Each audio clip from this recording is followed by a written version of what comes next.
Prezados alunos, na aula de hoje nós vamos dar continuidade ao assunto que começamos na aula passada, que foi o histórico da classificação, em que nós vimos a importância da evolução para se entender a classificação e a evolução colaborando em trazer novas maneiras de se organizar a diversidade biológica.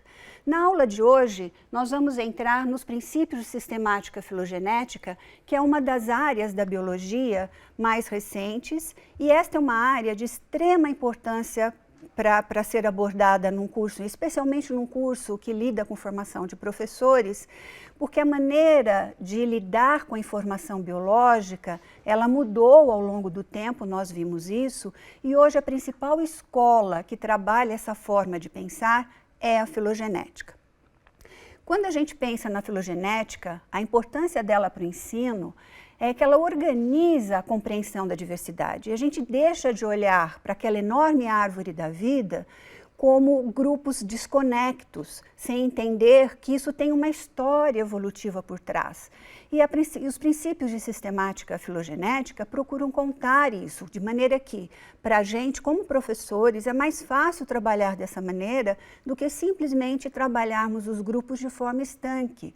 Então, a filogenética nos traz essa facilidade, é uma área importante de estudo e de investigação e que está sendo usada por nós aqui como uma ferramenta para a gente lidar com esses conteúdos de diversidade biológica. Então, nós vamos, na aula de hoje, percorrer esses princípios gerais, né? Então, vamos começar. Primeira coisa, nós vimos da importância da evolução na classificação dos seres vivos e nós vimos que a evolução e sistemática, elas caminharam bastante juntas a partir de um determinado momento histórico, e a sistemática hoje é considerada a área da biologia que se preocupa justamente em compreender a história evolutiva das espécies de seres vivos, ou seja, ela procura compreender a filogenia, que é a história evolutiva dos seres vivos.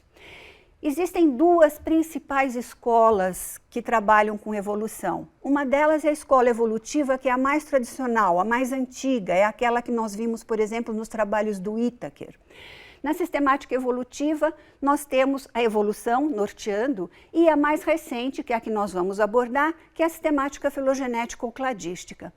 Ambas trabalham com noções de evolução. O que difere uma da outra é basicamente os critérios para se definir os agrupamentos, ou seja, os táxons, as categorias taxonômicas.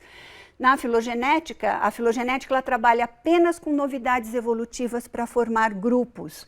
E há um método para teste de hipótese, coisa que na sistemática evolutiva, nessa escola mais tradicional, esse método não era muito claro. E aqui a gente tem um método para teste de hipótese. Com isso a gente consegue até mesmo rever ou trazer novas propostas de classificação baseado num método de análise, um método de estudo. E a cladística ela foi introduzida a partir dos trabalhos de um entomólogo alemão, que começou a publicar em inglês a partir de 1966, abrindo então o acesso a essas informações e essa discussão, e hoje é uma escola muito bem, que está em voga atualmente. Então vamos lá.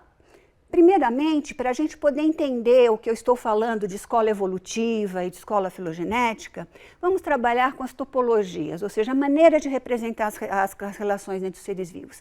Essa maneira que eu já apresentei na aula passada é um diagrama do Whittaker, em que ele tem princípios evolutivos aqui envolvidos, só que a maneira dele representar segue uma escola evolutiva, não a escola filogenética. Então, como é essa maneira? Veja que ele coloca os grupos que ele considera mais primitivos aqui na base, que são os Monera, os organismos intermediários como protista e os mais especializados colocados aqui no ápice, planta, fungo e animal, com os grupos sendo mencionados no meio do caminho. Essa não é a forma de representar da escola cladística. Então, nesse slide, nós podemos ver como é a representação das relações evolutivas dentro de uma proposta cladística, da sistemática filogenética. Notem que é muito diferente do que nós vimos no caso da representação do Whittaker. Aqui, os nomes dos grupos de seres vivos são colocados na extremidade dos ramos, na porção terminal desses ramos. E esse diagrama de ramos tenta contar a história da classificação, a maneira que os eventos vão ocorrendo, esses eventos são marcados aqui nos ramos, de maneira que a gente consegue entender as relações evolutivas de uma forma um pouco diferente. Então, essa forma de representação é a forma de representação cladística, que difere desta, que é uma representação evolutiva, mas não cladística, como nós estamos vendo aqui. Só para vocês perceberem a diferença de apresentação das relações evolutivas. Mas essa diferença não é apenas visual, ela tem uma profunda filosofia aí por trás de como se trabalhar esses dados, e é o que nós vamos analisar na aula de hoje de uma forma, obviamente, mais simplificada, para que a gente possa entender esses princípios gerais. Então vejam, a partir do momento em que essa metodologia começa a ser aplicada na classificação dos seres vivos, muitas mudanças começam a ocorrer. Eu vou dar apenas um exemplo para vocês sentirem. Na classificação dos chamados répteis, que é muito comentado na mídia, a classificação tradicional, evolutiva tradicional, aceita a classe réptil, e dentro da classe réptil não se inclui aves. Quando a gente passa para uma proposta filogenética, que é o que nós temos aqui representado, nós vamos ver que aqui nós temos um ancestral comum mais recente entre crocodilos e aves, e nós podemos ver que nesta classificação nós temos vários aqui dinossauros, e nós temos o surgimento dos dinossauros saurísquia, e esse grupo de dinossauros saurísquia deu origem às atuais aves. Então, quando a gente começa a entender a diversificação da vida dessa maneira, com esse método, nós vamos ver que na taxonomia tradicional, vamos ver a taxonomia tradicional primeiro, existe a classe Reptilia, com os crocodilos e os dinossauros, e existe a classe aves. Quando a gente usa a metodologia cladística, a gente percebe que essas classes não se sustentam desta maneira. Então, nós vamos ter que, para o grupo de répteis ser considerado válido, a gente teria que incluir nele as aves. Por quê? Porque as aves fazem parte de um grupo de dinossauros. Então, o modo de entender a classificação, a evolução muda, e isso se reflete na classificação. Então, muitas mudanças começam a surgir a partir daí. Muito bem, então vamos entrar nesses princípios, que é o objetivo maior da aula. Na sistemática filogenético-cladística, entende-se que a diversidade de seres vivos é resultante de processos evolutivos, como eu já comentei, e que esses processos ocorrem basicamente por anagênese e cladogênese. Então vamos ver o que é anagênese e cladogênese. Anagênese é um processo pelo qual um caráter surge ou se modifica numa população ao longo do tempo, sendo responsável pelas novidades evolutivas. Então, a filogenética trabalha com as novidades evolutivas. Então, ela imagina uma população em que surgem características novas nessa população, e isso é importante para se definir novos agrupamentos.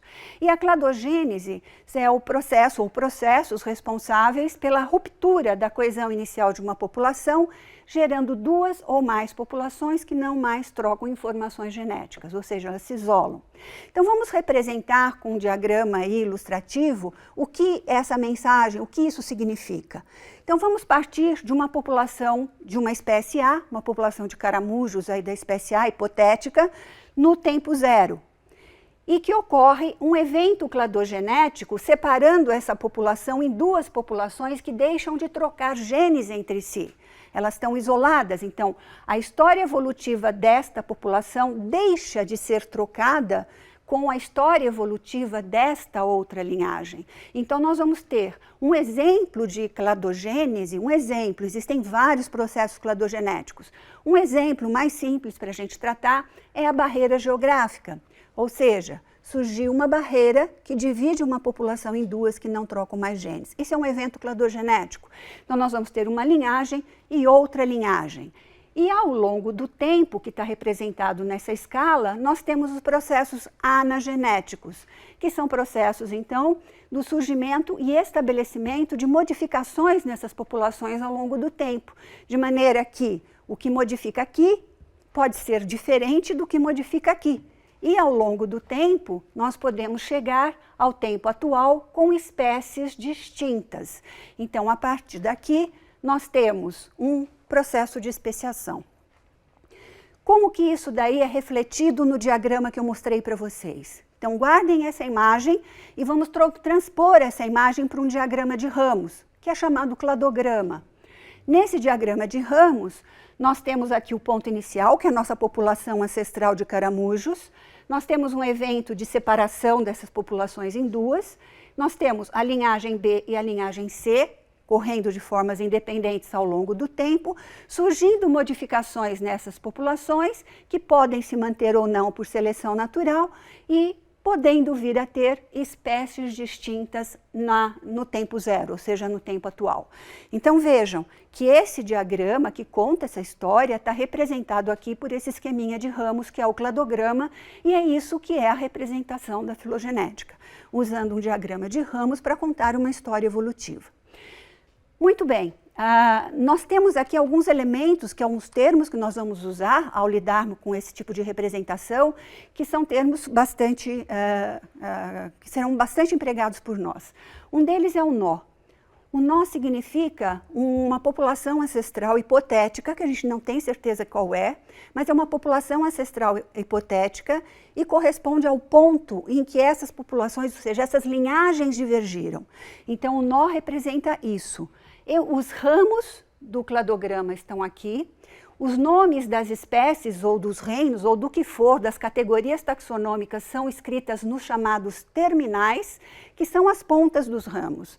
Então, nós vamos ter os ramos, que são os traços do cladograma, o nó, representando o momento de separação de duas linhagens, representando aqui um grupo ancestral hipotético, comum a esta linhagem e a esta linhagem. Então, no nó, eu tenho um grupo ancestral comum a essas duas linhagens. E aqui, ao longo do tempo, nós temos os processos anagenéticos aí, que são as novidades evolutivas que vão surgindo. Muito bem. Para construir esse diagrama de ramos, nós temos alguns procedimentos, que é o que nós vamos começar a tratar agora. Então, para construir esses cladogramas, para cada caráter, a gente destaca qual é a condição ancestral ou primitiva e qual a condição derivada, que surgiu a partir dessa condição primitiva. Como eu disse, na filogenética, as novidades evolutivas é que são consideradas. Que novidade surgiu e que foi importante na evolução de um novo agrupamento. Então, isso é fundamental na filogenética, definir qual é essa novidade evolutiva. Para isso, existem métodos bastante complexos, bem diversificados. Nós vamos tratar apenas de uma das maneiras. Existem muitas outras. Nós vamos tratar de uma das maneiras para a gente poder entender, basicamente, esse procedimento. A condição que existia num ancestral, ou seja, o caráter que existia no ancestral, é considerado plesiomórfico. Plésio quer dizer próximo, próximo à base. E a condição derivada é considerada, então, a novidade evolutiva e é chamada de apomorfia. Apo quer dizer longe de, então é uma condição nova que surgiu a partir de uma condição ancestral. E são as apomorfias que formam os novos agrupamentos. Então vamos lá. Somente as apomorfias são usadas para se formar os novos agrupamentos. E os grupos são formados apenas por organismos que compartilham a mesma condição derivada e descendem de um ancestral comum exclusivo. Isso daqui é muito importante. Quando a gente fala que os grupos são formados apenas por ancestrais, por organismos que têm a mesma condição derivada, essa condição derivada de um mesmo ancestral comum exclusivo. E aí vem um conceito fundamental para a área, que é o monofiletismo. Então, os grupos monofiléticos são os grupos considerados verdadeiros hoje. Quem são eles? São grupos que compartilham o mesmo ancestral comum exclusivo. Então, nós vamos considerar um grupo válido apenas se for na condição monofilética. Por isso que a gente diz, eu disse lá, dei o exemplo do grupo de répteis, que para ser considerado válido teria que incluir as aves, porque teria que ter todos os ancestrais, todos os descendentes daquele ancestral comum exclusivo. Então nós vamos ter que o monofiletismo é o que gera as propostas de classificação. Nós comentamos as partes que compõem um cladograma, então raiz, ramo, nós e terminais, e os grupos de seres vivos são colocados nos terminais, e os ramos são as linhas do cladograma, e o nó é de onde partem as ramificações e representa o grupo ancestral comum hipotético. Então vamos ver. Aqui é uma representação em que eu tenho um cladograma com vários eventos de cladogênese ao longo do tempo, havendo anagênese ao longo do tempo. Então, eu tenho nesse nó um grupo ancestral comum, exclusivo deste ramo X, e que é compartilhado por todo esse ramo ABCD. Então, esses grupos aqui, o X e todo esse enorme agrupamento é considerado monofilético. Se eu olho um pouco mais adiante, eu tenho que esse grande agrupamento sofreu um novo evento de cladogênese, com outro ancestral. Então, nós vamos ter nesse nó um outro grupo ancestral que se separou, dando origem ao ramo A e todo esse grupamento. Então, nós temos um grupo monofilético formado pelo ramo A e todo o agrupamento BCD junto, que ainda não se especializou nesse momento da nossa análise do tempo. E assim por diante. Os grupos, vejam que nós temos, este aqui, C e D, é um grupo monofilético. Quando a gente olha B e junta C com D, nós temos outro grupo monofilético, de maneira que os cladogramas mostram a hierarquia de um grupo monofilético menor dentro de um outro maior e assim por diante. Então, aquele grupo que compartilha um nó exclusivo, como é este caso, que são os grupos mais proximamente relacionados, eles são chamados de grupos irmãos. Então, C e D é um grupo irmão, porque eles compartilham um ancestral comum exclusivo somente entre eles. Então, nós vamos ter C e D como grupo irmão. Nesta classificação, são os organismos mais próximos em termos evolutivos, tá? Essa representação, ela também pode ser feita dessa maneira, que é uma representação que significa a mesma coisa, só que a disposição, a organização dos ramos difere. Aqui nós usamos linhas retas e aqui nós passamos por uma representação em que o nó está localizado nesse ponto, né? Mas a informação nela contida é a mesma. O que também é interessante nesses cladogramas, quando a gente olha, cada nó pode ser interpretado, ele significa em ciência o que eu acabei de falar, mas a gente pode olhar para um cladograma como se fosse um móbile, desses móbiles de criança, em que a partir do nó, que seria o pontinho onde dois ramos do móbile se unem, pode haver um giro nos ramos. Então, aqui está um exemplo de um nó, em que eu tenho as relações entre A, B e C, e esta é uma representação e eu posso girar esse nó. Eu giro o nó e giro o ramo junto, de maneira que a informação contida aqui e aqui é a mesma. Então, vocês podem encontrar cladogramas com essas disposições diferenciadas, mas saibam ler, saibam que significam a mesma coisa, porque houve um giro no nó. Então, isso pode acontecer e o significado biológico ou de classificação é o mesmo. Muito bem. Quando a gente trabalha com esses princípios da filogenética, se procura sempre chegar a dicotomias, que é o que eu mostrei até agora. Quando a gente chega a dicotomia, porque as relações evolutivas entre os grupos, essas relações estão bem compreendidas. Também não significa que eu cheguei à dicotomia e está tudo resolvido. Não. Não por quê?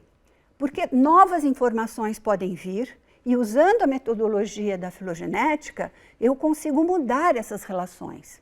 Então, ela não é definitiva, ela é uma hipótese de parentesco que foi proposta ali, mas que pode ser mudada. Então, sempre que a gente olhar as propostas de classificação, elas são hipóteses de parentesco. Então, mesmo que eu tenha chegado a uma dicotomia, que eu estabeleci essa relação, isso pode mudar. Quando a gente tem uma situação como essa, que a gente chama de politomia, em que vários grupos partem de um mesmo nó, é porque ainda não se entendeu direito como que essas espécies estão relacionadas, essas espécies ou grupos representados aí nos terminais. Muito bem. Vamos ver como se monta um cladograma. Para isso, eu já disse que existem diferentes maneiras para a gente chegar a esse processo de montagem. Eu vou analisar uma das maneiras. Nessa maneira que eu vou analisar, para definir as novidades evolutivas, que é isso que a gente está preocupado, definir as novidades evolutivas, eu vou pegar um grupo ou vários grupos, que aqui a gente vai simplificadamente chamar de um grupo X, que nós vamos chamar de grupo externo, ou seja, está fora do meu grupo de estudos. E eu vou comparar esse grupo externo, que eu vou considerar mais basal, comparar as características, as inúmeras características que eu vou estudar, comparar essas características no grupo externo com os grupos de estudo. No meu caso, vamos considerar o grupo A, B, C e D. Como eu disse, para cada caráter, a gente precisa saber qual é a condição primitiva, qual é a condição derivada. Então, vamos considerar, e se analisam muitas características, de maneira que, em geral, essas árvores são montadas com base em programas de computador. Então, não é uma coisa tão simples assim. Mas o princípio geral é o que nós estamos discutindo aqui de uma maneira mais simplificada e usando só 5 características nesse primeiro momento. Então, se elencam essas características e vamos tentar definir para cada uma se ela é primitiva ou derivada, ou seja, se ela ocorre no grupo ancestral ou se ela é uma modificação que surgiu depois na evolução. Então, vamos considerar o caráter 1. O caráter 1 pode aparecer na cor branca ou na cor vermelha. Eu preciso saber se vermelho é derivado ou se é primitivo. Para saber se vermelho é derivado ou primitivo, eu olho um grupo, que não é o meu grupo de estudo, e saber qual cor que ocorre ali. E eu vejo que ocorre a cor branca. Então, significa que o vermelho é uma condição que surgiu depois, é uma condição derivada. Então, ela é importante na maneira, vou usar a condição vermelha na minha proposta de classificação. Aí eu pego a condição 2. E eu verifico que a condição 2 pode aparecer tanto na cor branca quanto na cor verde. Para saber se o branco ou o verde representam condições derivadas, eu preciso olhar para o meu grupo externo. Olhando no grupo externo, eu vejo que existe a cor branca. Portanto, verde é uma condição nova, é uma novidade evolutiva que surgiu depois. Então, eu represento o verde e eu verifico que o verde está presente em B, C e D, mas não está presente em A. Então, A não tem essa condição derivada do caráter, ele mantém a condição primitiva do caráter 2. Quando eu vou para o caráter 3, faço a mesma coisa, de maneira que eu vejo que o caráter 3 pode aparecer na cor branca ou amarela. Para eu saber se amarelo é derivado ou primitivo, eu olho o grupo externo. Sendo derivado, coloco ali como derivado. Agora, vejam que é interessante, faço isso para todos os demais caracteres e eu vou pontuando o que surgiu depois. Agora, uma coisa bastante interessante que a gente tem que tirar dessa tabela. Notem que, grupo A. O grupo A apresenta uma condição derivada. Todas as demais condições que ele apresenta são condições plesiomórficas. O grupo B. O grupo B apresenta 2 condições derivadas, todas as demais plesiomórficas. O grupo C, 4 e uma plesiomórfica. E o grupo D, todas as condições plesiomórficas, considerando apenas as 5 que eu estou estudando. Não estou considerando outras, só estou pegando esse exemplo. Disso a gente tira uma condição bastante importante. Não sei se vocês já ouviram falar em, esse grupo é inferior ao outro, ou o grupo é mais primitivo, ou o grupo não sei o quê. O que nós estamos analisando aqui são os caracteres, não o grupo. Porque eu tenho caráter primitivo, caráter derivado, e eu vejo que eu tenho um grupo que tem uma mescla de características, tanto primitivas quanto derivadas. Então, para entender que todos nós, todos os seres vivos, têm características basais e características plesiomórficas e apomórficas. Então, a maneira de se relacionar e de se expressar também muda. Muito bem. Como a partir dessa tabela eu chego no diagrama de ramos? Para isso, eu uso o que se chama princípio da parcimônia. O princípio da parcimônia me diz que eu tenho que marcar o menor número possível de passos. Por quê? O princípio da parcimônia sugere que uma determinada característica deve ter surgido uma única vez na evolução. Então, eu devo marcar essa característica o menor número possível de vezes no meu diagrama de ramos. É isso que a gente fala em parcimônia, né? Aquelas características que ocorrem em maior número de indivíduos, o maior número de espécies, deve ter surgido antes daquelas que ocorrem em menor número. Então, com base no princípio da parcimônia, nós vamos pegar essa tabela e ler essa tabela e tentar colocar no cladograma.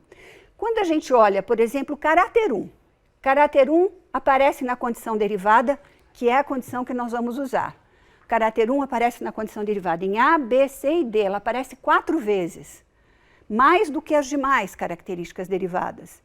Então, essa condição deve ser marcada primeiramente no cladograma. Isso me diz que o primeiro passo no cladograma foi, eu tenho o grupo X, que é o grupo externo, surge a condição apomórfica vermelha, e essa a condição apomórfica vermelha ocorre em todos os demais grupos de seres vivos que eu estou analisando. Então, eu marco o vermelho uma vez só no cladograma. Então, aqui me diz que o vermelho acontece aqui, não está presente em X, e esse vermelho ocorre em todos os demais organismos do meu estudo. Depois eu olho o caráter 2. O caráter 2 aparece 3 vezes. Então, ele deve ser meu novo passo no cladograma, pelo princípio da parcimônia. Então, eu vejo que ele ocorre em B, C e D. Isso significa que ele não está presente no grupo X nem no grupo A. Então, como que eu vou representar isso no cladograma? Vou representar assim, de um grupo ancestral, nós temos o ramo A, e depois surgiu uma condição por anagênese, que é a verde. Essa condição verde marcada aqui está presente em B, C e D. Então, eu coloco o verde aqui. Com esse mesmo raciocínio, eu marco as demais características. Então, as características amarela e lilás e a característica alaranjada ou rosada que está ali, que separa o grupo 5, o grupo D do grupo C. Então, como eu leio isso? Que é o que vocês vão ter que fazer na leitura de qualquer cladograma. Vermelho aqui significa que todos os demais possuem vermelho. Verde aqui significa que B, C e D possuem verde, mas B, A e X não possuem. As duas condições são compartilhadas apenas com C e D. E essa daqui está presente apenas em D. Então, com isso, eu consigo saber, ao ler um cladograma, eu consigo ver quais características surgiram, quais organismos compartilham aquelas mesmas características. Por isso que eu digo que é mais fácil trabalhar dessa maneira no ensino, porque ao mostrar um cladograma, eu trato os organismos dentro de uma história, de maneira que eles não são mais vistos como grupos estanques e isolados, que é a grande dificuldade de se trabalhar a diversidade de vida nas escolas, não é? Então, essa é a maneira como a gente trabalha dentro da filogenética. Mas nós temos que analisar 2 outras situações, que também são muito comuns na evolução. Até agora, nós falamos de novidades evolutivas que estão surgindo, mas é muito comum na evolução haver eventos de perda de características. Então, esses eventos de perda, eles são apontados nos cladogramas. Então, por exemplo, vamos supor que eu esteja analisando mais um caráter aqui, o caráter 6, cuja condição derivada é a azul. E esse caráter azul, ela surge aqui, portanto, compartilhada com todos esses agrupamentos, porém, quando eu vou analisar o grupo B, eu verifico que ele não tem azul. E verifico que ele não tem azul, não é porque ele nunca teve na sua história evolutiva, é porque ela foi perdida. Essa condição foi perdida na evolução desse grupo. E as perdas são apontadas nos cladogramas. Essas perdas, a terminologia para elas é homoplasia. Então, a gente tem homoplasias nas árvores, nas árvores filogenéticas. Vou dar um exemplo. Os moluscos. Os moluscos são animais cuja a sinapomorfia demolusca, do grande agrupamento, uma delas é a presença de rádula, que é aquela estrutura usada para raspar o alimento. Pois bem, todo molusco tem rádula. Mas quando a gente vai analisar os grupos que compõem molusca, a gente vê que em bivalvia, que são organismos filtradores, na evolução do grupo houve perda da rádula.